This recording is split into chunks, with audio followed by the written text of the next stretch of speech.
Hello. Okay, so guys, I'm going live again with my awesome friend Rebecca, who is a naturopath. I have to see because I've already forgotten how to do this, so hold please. What's up, Trezzo? Hey, Drew. Okay. Hopefully, let's see. Is this her? Yes. We're getting Rebecca on here. And I'm going to see. Hey, Chris. Hi. Hello. So thank you so much for coming back. So much for having me. No, of course, of course. Okay, so I was trying to figure out some of this stuff. I don't know. Maybe I could push this button and do it. I don't know. Well, we'll try. Here we go. Oh, I'm already getting questions in for you. This is amazing.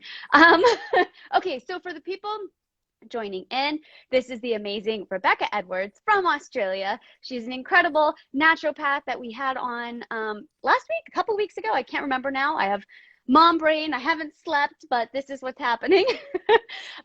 But you have been so helpful, in the comments and messages that I received after that video were awesome, that we decided to come back and do another one.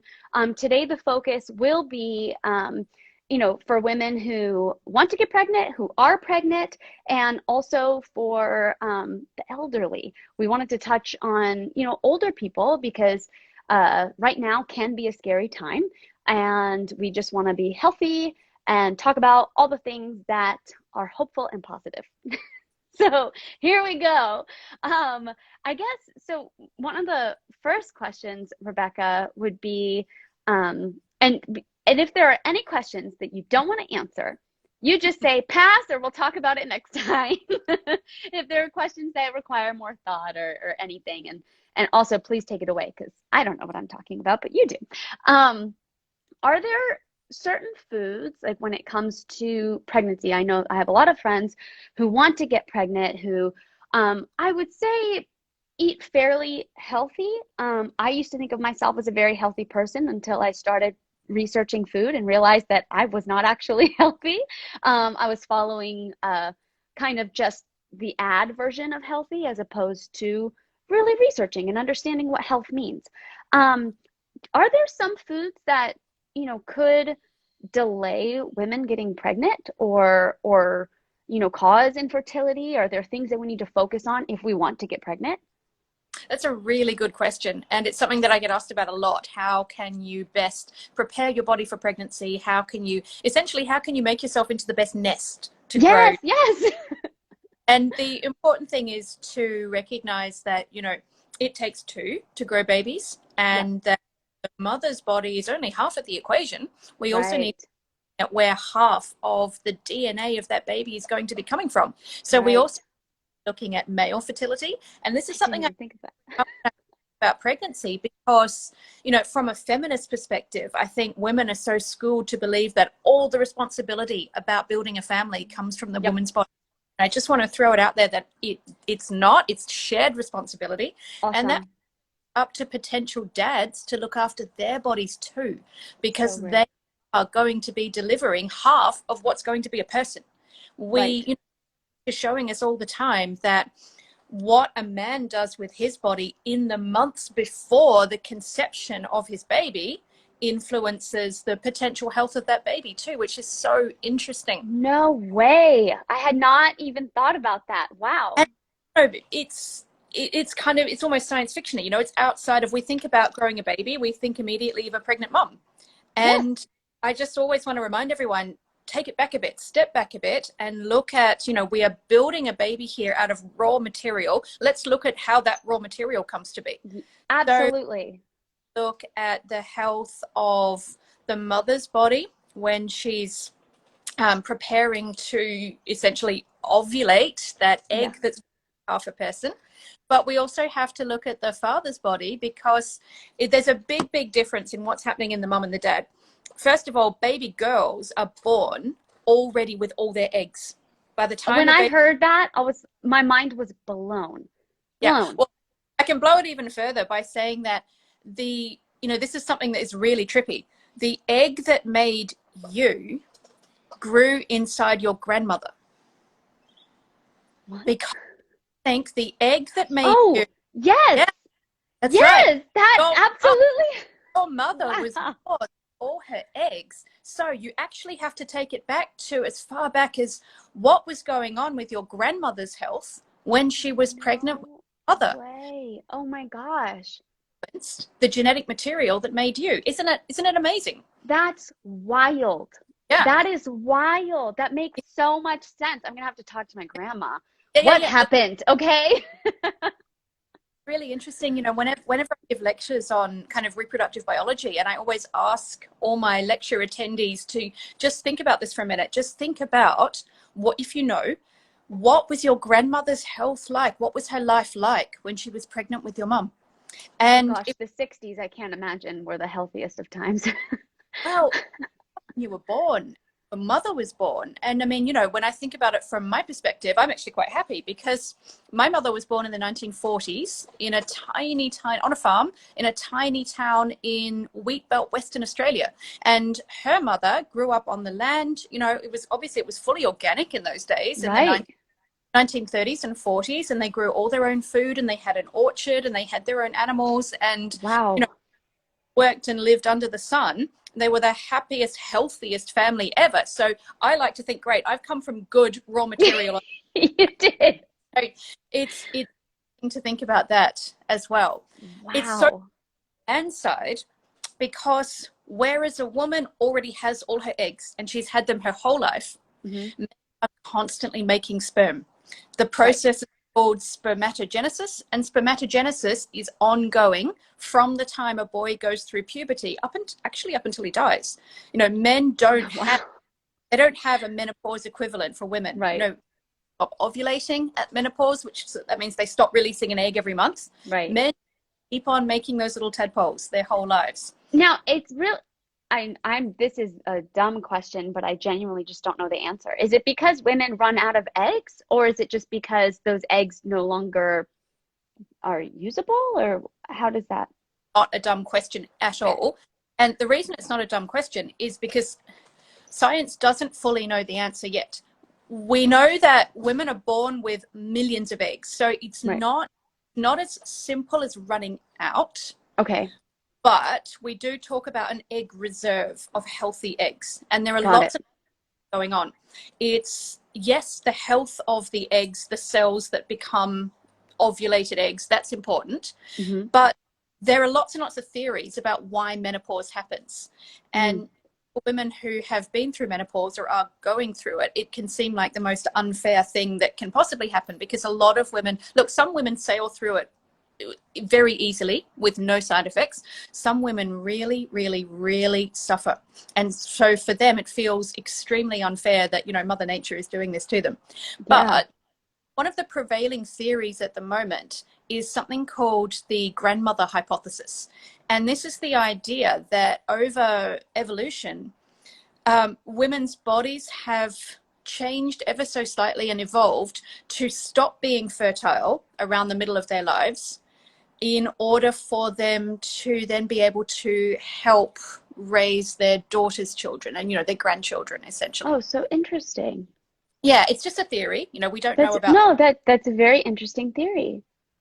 It is. And again, if you look back to more kind of, historic times, we recognize that it's really only the very recent history that we've been living in these like single family unit homes. Yeah. A lot of human history, we've been living in more village style or multi-generational living, Yeah. where there's more of a kind of community responsibility for raising Hmm. children, just one or two parents and their immediate offspring. And being a mother myself, and you're a mother, you know how hard it is. And Yeah. oh, I mean, I will take all the help I can get. No shame there. yeah, absolutely. And I thought I was going to be prepared. When I became a mother, I really thought, I've read all the books, I've got all the learning, like I've got this, it's going to be fine. I know some women Yeah. struggle with it. Fine. No, totally not. Yeah. I basically moved back home with my mum for several weeks and get her to feed me and look after me and do all the things, because I'm like, I've got this baby and he doesn't stop crying and it's the hardest. well. And it feels, it's funny because it's true. Like if you go, they let you go home from the hospital with a newborn, and it's kind of wild to me. Like you yeah, have no idea what you're doing. It's terrifying. You love this little thing so much, but also you're like, how do I keep it alive? I know that sounds kind of morbid, but that's the truth. Like even getting my little newborn dressed the second time around, not just the first time around, but the second time around, I'm like, oh my gosh, his arms are so little. How am yeah, I gonna like put his arms in his little onesie? I mean, just so many things because you're worried. And a lot of times, honestly, the last thing we're thinking about is food and what we're eating, you right. know? Yeah. And I think that's why I've been so passionate about this is as I've learned more about food and nutrients, things that we could be taking, whether it's probiotics, whether it's like green drinks or whatever's out there. I've really just been going, okay, how can we do better, especially right now? Yeah, somebody just said they don't come with instructions. I wish they did. I wish there was like Yeah. a one Um, one for all, like a manual that works for everybody. But unfortunately, no. it's different. It's different with each kid. Like my first kid was fairly easy. Kingston is good, but he struggles with eczema. So just finding things even that I'm eating, finding different lotions and whatnot that work for him, making our own lotions. I mean, there's just so much, but I don't want to derail because I can go on and on and on. So let's go back to, are there certain foods to focus on to get pregnant or to avoid while trying to So get you pregnant? have to look at what nutrients does your body need to be Hmm. able to produce the hormones necessary to have a healthy menstrual cycle, essentially. So if you look at what those nutrients are, very often they're things that people may not think of. And one of the things is, you actually have to have a healthy intake of healthy fats and oils. And, for a long Mm, time, women especially have been told, fat is the enemy. You don't want it, yeah. calorie diet, a low fat diet. And that's been really damaging, I think, that message for Mm, generations of women, because we now, nutritional science now has a far better understanding of the factors that can contribute to, someone being an unhealthy body weight. And it's not just about how much fat you're eating. We no. also so much about there are many different sorts of fats, and the way that different fats are manufactured or Mm, processed can affect the way your body utilizes them as well. But it's hmm. one of when I'm working with women who have come to talk to me about fertility, the first thing I will do is go through their diet and have a look at, okay, tell me about what you're eating, tell me about what you're not eating. And too many women I have seen have kind of taken in this message that fat is the enemy, and they've got to try and eat a really low fat diet. So for some, Mm, putting healthy fats back into their diet is really important. When we look at the hormones estrogen and progesterone, and testosterone as well, these sex hormones, they're all steroid based, and steroidal compounds that the body uses to make these hormones are actually made from saturated fats. So if you're oh, not wow. in enough fat, there is the risk of not being able to make healthy levels of reproductive hormones. That does not mean the other way, that everybody should just be eating ice cream all the time. It does not mean that at all.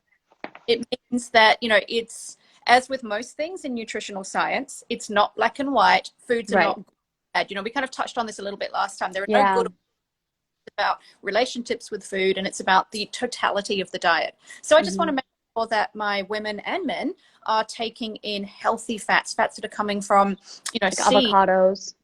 avocados, and, where people do eat animal fats. And I'm not necessarily against animal fats. I don't tend to have black or white views about diet again, Hmm. but it's at how those animal fats were produced. So for Right. example, if eating butter, I want to make sure that that butter is coming from ideally cows or goats or sheep, which were raised on pasture rather Right. than more industrially produced. Yep. Uh, Yep.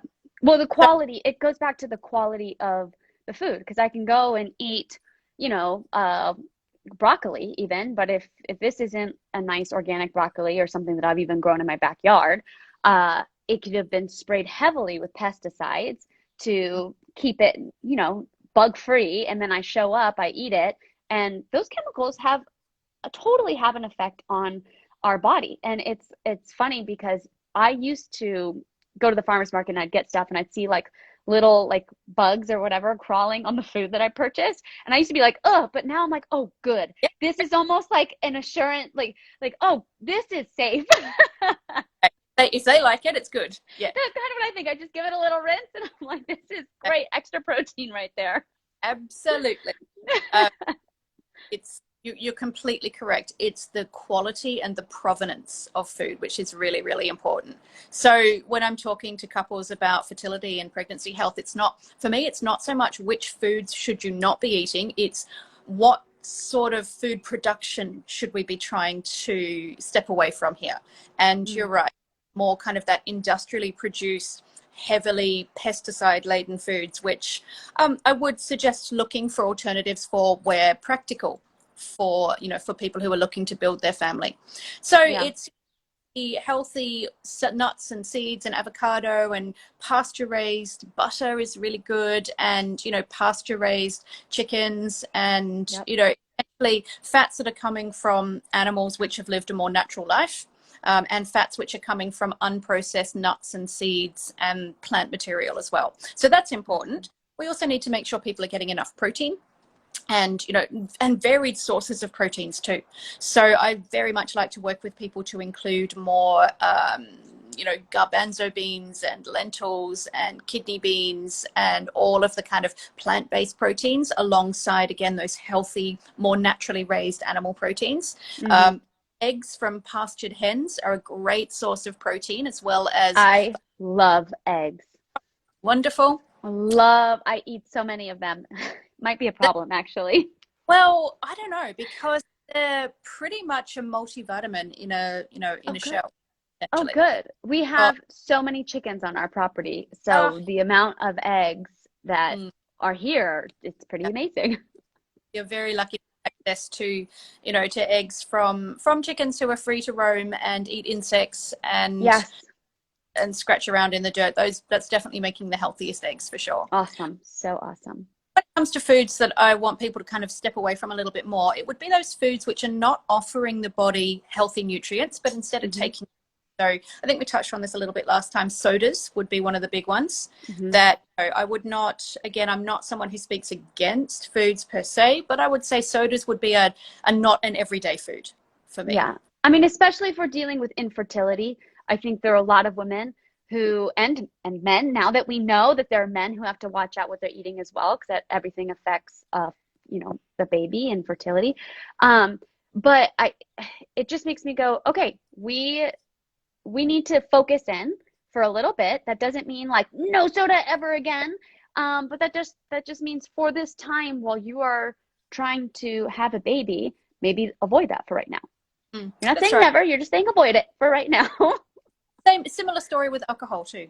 Again, it's not a never ever, but it would be something to examine if fertility was an issue, for a couple of reasons. Alcohol essentially is a particular type of carbohydrate which can contribute easily to to blood sugar dysregulation, and this can be one of the factors that can particularly impair women's fertility. When we have sugar dysregulation, this can contribute to a polycystic ovarian syndrome type picture, which can interrupt ovulation, can cause issues with healthy uterine lining and various other fertility factors. So blood sugar is one of the most important things to look at for sure, and especially in women who have had a history of irregular periods, who have had maybe more kind of hormonal acne, and perhaps even hirsutism, which is a medical term for excess hair growth. And what we know that this is all part of a picture of polycystic ovaries, where women will often find they have coarse dark hair growing maybe around their chin or on their upper thighs, or sometimes around their nipples, and this can indicate that the body is overproducing testosterone. We often hormone. Women make testosterone too, and other androgens, but they make it at lower levels. However, where there is blood sugar dysregulation, higher blood sugar levels can actually contribute to making the body make more testosterone. This is such a good conversation, Rebecca. These are things I never would have known. And for most women, it's not something they know unless they go looking for this information, or unless something like this happens to them. I mean, I would love to see this kind of hormonal biology taught more in, more accessible ways Well, I just feel like also, I mean, that's a conversation that, I feel like girls would be embarrassed to ask, or they don't know how to ask. And, nowadays with I don't know, I don't want to say, but when you go into like different search engines, most of them are just like bought paid for ads. So finding this information, I've really sourced out books. I've Mm. sourced out people that I trust and that I feel are very educated in this area. Because if you go into a regular search engine, I'm not finding, I'm kind of I'm finding more like ad or bot, uh I know what you how would mean. you say? Yeah, I don't know how quite to explain it because I don't want to offend anybody. I don't want to be Right. that crazy person, but I do think it's really important that we educate ourselves and not just do a quick search. We actually start reading. We actually start asking questions and paying attention to other people's health and, see So what they say. I never want anyone to feel embarrassed about their body or what's happening, or being embarrassed about asking, is this normal? What's going on? Why is this happening? Yeah. And, does this happen to other women too? I think the Yeah. more talk about, reproductive health and women's health, the less embarrassing it becomes for other women as well. So I'm very, very happy to have, these important conversations in the So public. good. And So good. it's also something to look at again for men as well. That they we were talking earlier about fertility and how it's so traditionally been seen as being a woman's kind of area. Yeah, I didn't even think, I love my husband, but I didn't even think about him in the Yeah, in the like baby yeah. area. So it's important that we also look at, what things can men be doing, or what should Yeah, they be doing less of even. And right. comes back to alcohol. We know that heavy alcohol intake can significantly affect the process of spermatogenesis. How that process via which sperm are formed. So Wow. that is important. We also know that certain nutrients are necessary for healthy sperm as well. The most researched one would be zinc, which is a mineral. And zinc is one of the factors most significantly involved in making sure that those sperm, not only that they form, in the right numbers, but that they're actually formed properly. If you think about them like the little tadpoles, the head with the tail, zinc is one of the factors that causes the tail to kind of flap properly and propel the sperm forwards. So making sure that men are taking in enough zinc is really important. And zinc is found in a whole variety of foods. Everybody is aware that a lot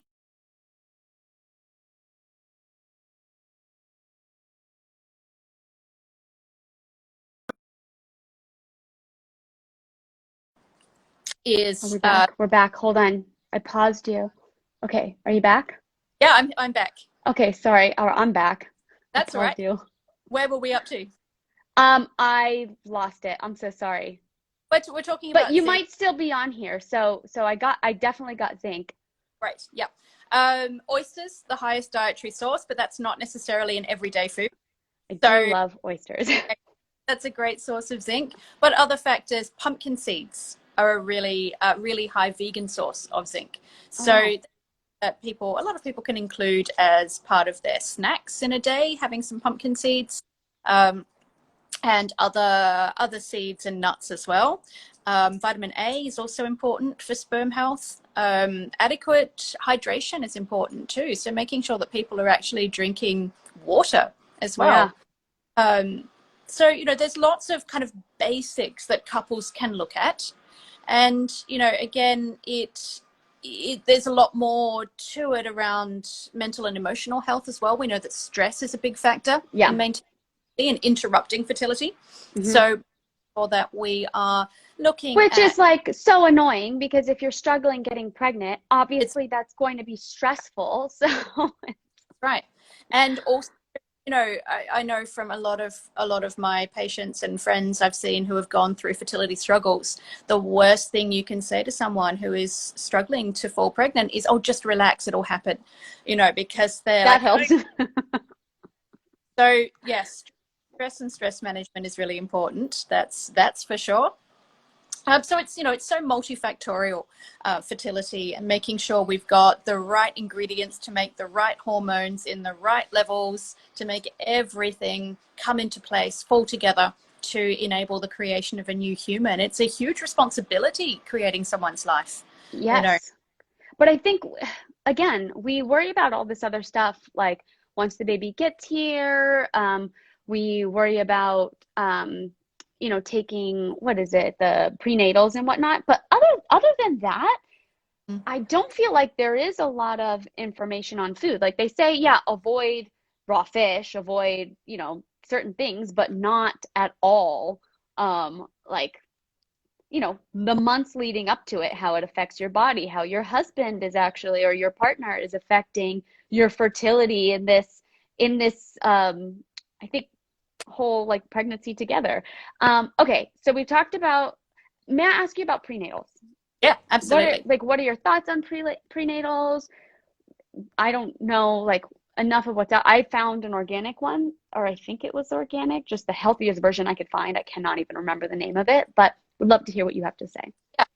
So it's really interesting. And, the whole concept of prenatal vitamins really rests on the discovery in the 1980s of the link between folic acid deficiency and an increased risk in neural tube defects. And this was discovered by a team of actually Australian researchers led by Professor Fiona Stanley in the late 1980s, early 90s. They discovered that women who had lower levels of folic acid in their body were more likely to have babies who had defects of the neural tube, and this is the covering of the central nervous system, the spine, essentially. So the most well-known neural tube defect is spina bifida, but there Mm, are and there are different degrees of spina bifida.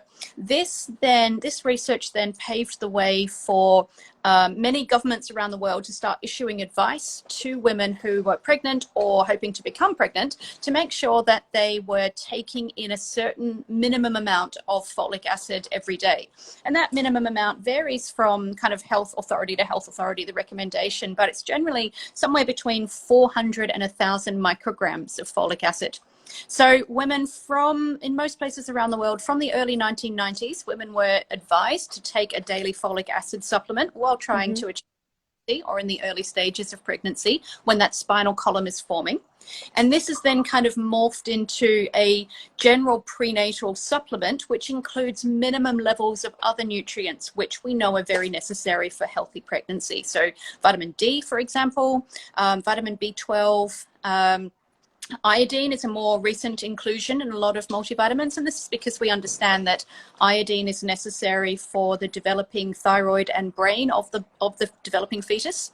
So Wow. a supplement, the way that I always think about them is they're almost like insurance policies, just to make sure that they're filling any gaps that an expectant mother's diet may not be achieving. And for a lot of women, they feel so unwell in the first few weeks of pregnancy that it's very hard for them to eat what we might think of as an ideal diet. And I don't ever want anyone feeling guilty for, not being able to eat, 3 cauliflowers and 7 cabbages and all this kale a day when Listen, pregnancy does something to you to where you're like, I want stuff that I never ever crave. I don't even like ice cream, and I wanted ice cream. I wanted mac and cheese all day long.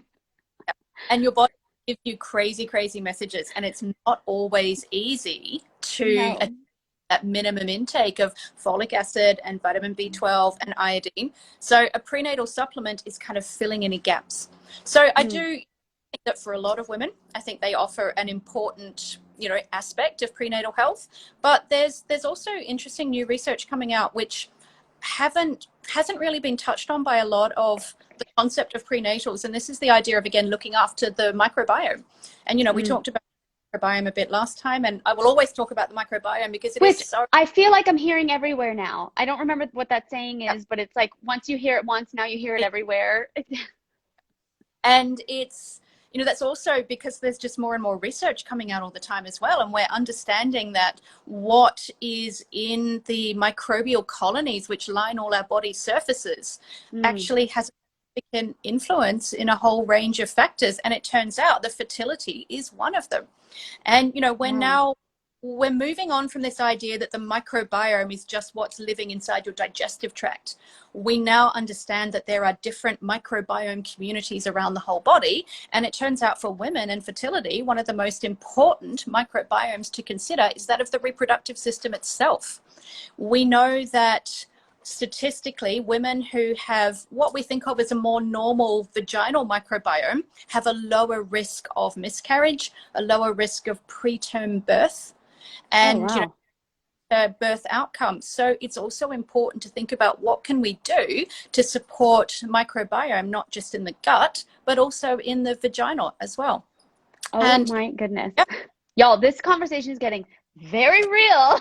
So right, buckle up. it's not something that I ever want anyone to be embarrassed talking about, No, this because is stuff that needs to yeah, be taught. Listen, I have had so many friends trying to get pregnant. So many friends, and I went through almost a year of trying to get pregnant, and it's hard and it's heartbreaking. And I was looking for information, and I just wish that I had you to talk to back then. But this is just information that is so helpful, and I know so many women are going to be so thankful to be able to hear this conversation because man, I know that fertility is a hard topic to yeah, talk about sometimes because you do feel like if you can't get pregnant, there is like a little bit of like, what did I do? Like, what did I do wrong? So learning about this and how maybe we can help that is a big deal. yeah, I think so too. And it's something I would always encourage women to be able to talk to their doctors and healthcare providers about really openly, and not to be embarrassed, and to information and research for themselves about it. We also know Right. that research is coming out. There are more prenatal supplements available that include, probiotics specifically for women's reproductive systems as well. Hmm. And again, the company that I work for, Activated Probiotics, we produce a prenatal supplement, which is a combination of Do those you nutrients guys? we do. I didn't know you. Oh, awesome. And that's what's interesting about it, is that it is a combination of those nutrients we were talking about before, the folic acid, B12, iodine, vitamin D, but it also contains a range of probiotics specifically targeting the species that should predominate in a healthy vaginal canal. So it's Wow. all about preparing the reproductive microbiome, for pregnancy, as well as making sure that those most important nutritional gaps are being filled too. Yeah. Wow. Okay, so I have a question. One, I had no idea that they had a prenatal. That's really awesome. Um, do you think it's better to do like a one and all prenatal, or is it better to take, I guess, good supplements separately? Like I obviously want the easiest. I want to just be able to take one thing and be done, but I also, at the end of the day, we need to be doing what's best for the mother and also what is best for the baby. Right. And, probably what's best of all is taking in your nutrition from food where you Yeah. can.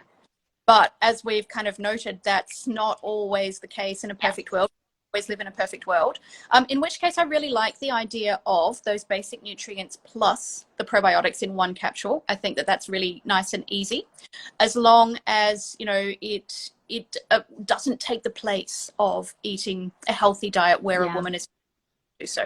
Yeah. But I like the nutrients plus the probiotics together, plus a diet that is also full of vitamins and minerals and healthy oils and adequate protein Yeah. and low release carbohydrates and all of that. Less packaging, more greens, more Yeah, fruits, the fruits and veggies.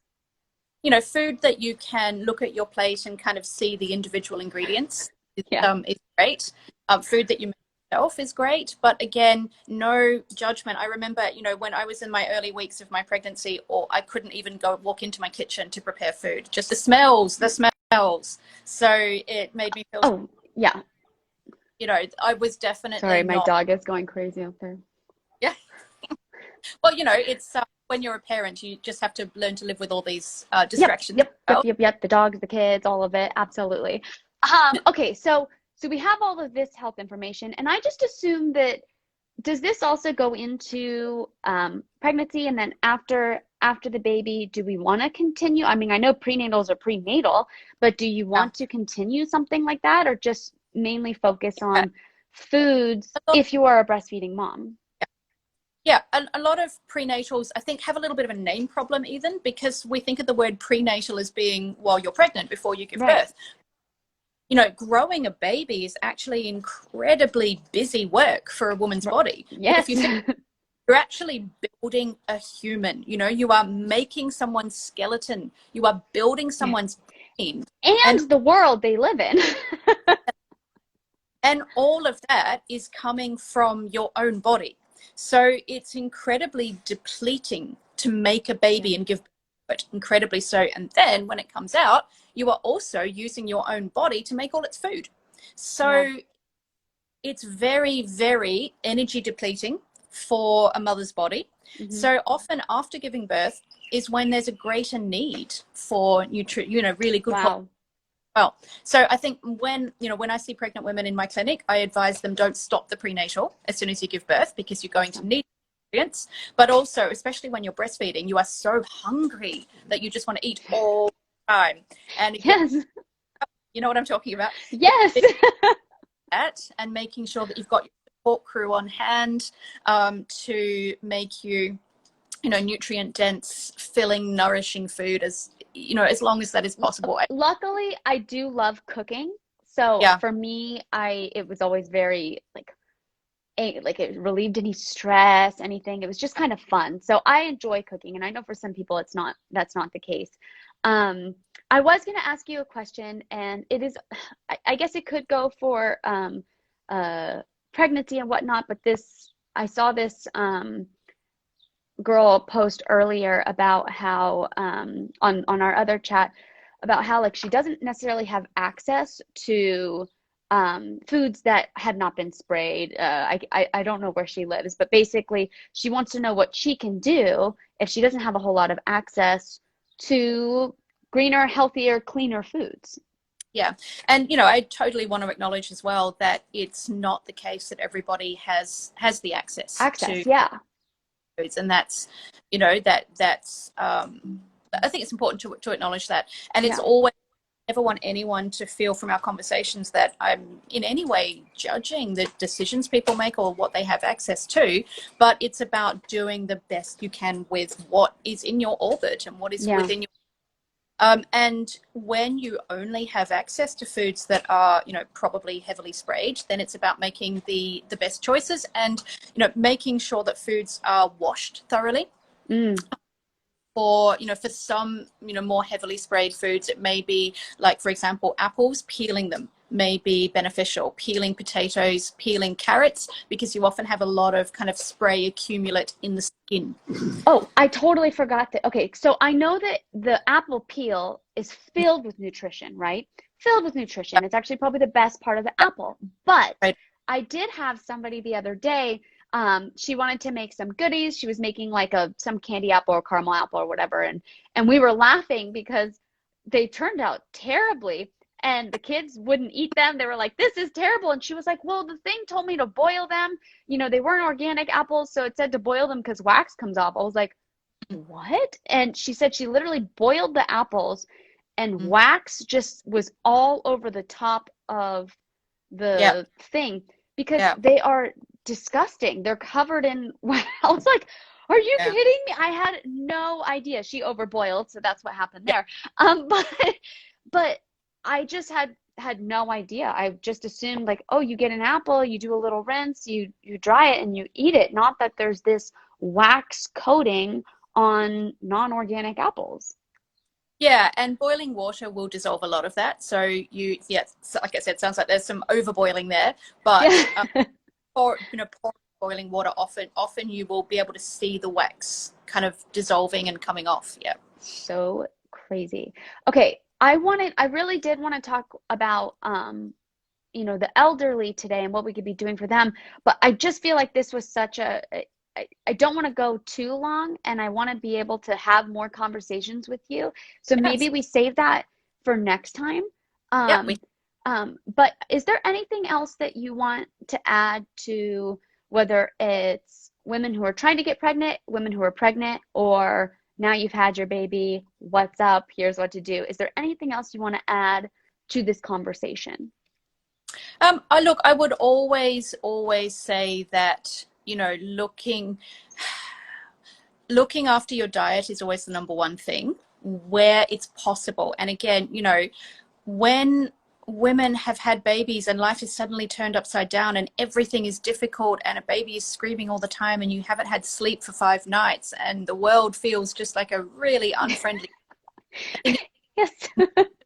speaking from experience, I think not to beat yourself up about the choices you're making, and to do the best you can with what you have at that time, and with the available energy that you have.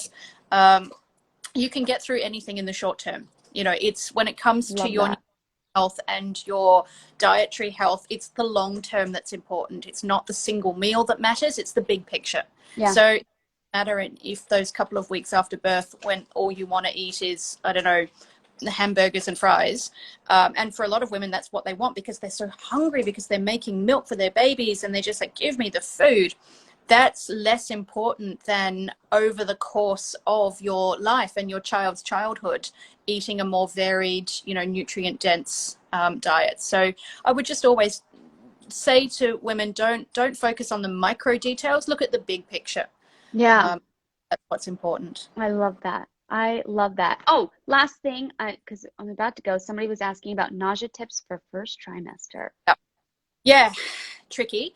Probably the biggest one, and it's definitely, I want to acknowledge as well, it's different from woman to woman as well. That Right. what one woman will not necessarily work for everyone. Probably makes the biggest difference is, again, keeping blood sugar regulation as much as possible. So they find just kind of constant snacking is what's helpful, because they're putting in food for their bodies to keep breaking down and keep carbohydrate entering the bloodstream and keep blood glucose levels more stable.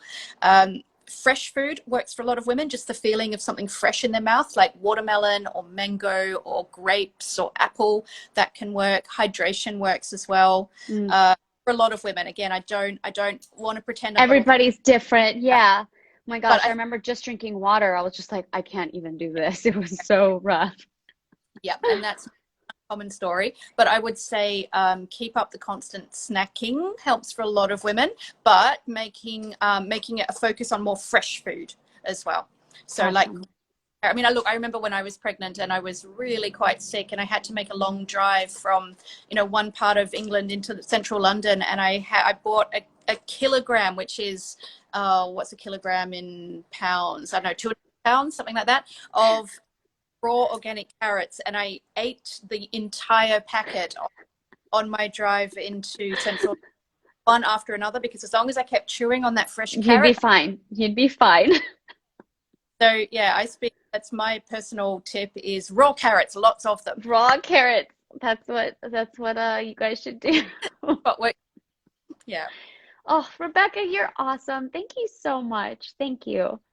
Oh, thank you These are so much. just such good conversations, and I hope we can continue to do many more, and just pick new subjects to talk about. For sure. Excellent. You're Let's do it again. amazing. Guys, I'm going to be posting this live on my Instagram. So if there are topics that you want to talk about, questions that you want to ask Rebecca, please go there, and Rebecca, and comment underneath this conversation. And Rebecca, please feel free to go in there, answer anything you want to answer. And if there are any topics that or that stand out to you, Rebecca, that you feel like this is something that we need to touch on, let's just do it. Fabulous. I'll see you next time, Alexa. Awesome. I'll see Bye. you next time. Bye, guys. Thank you.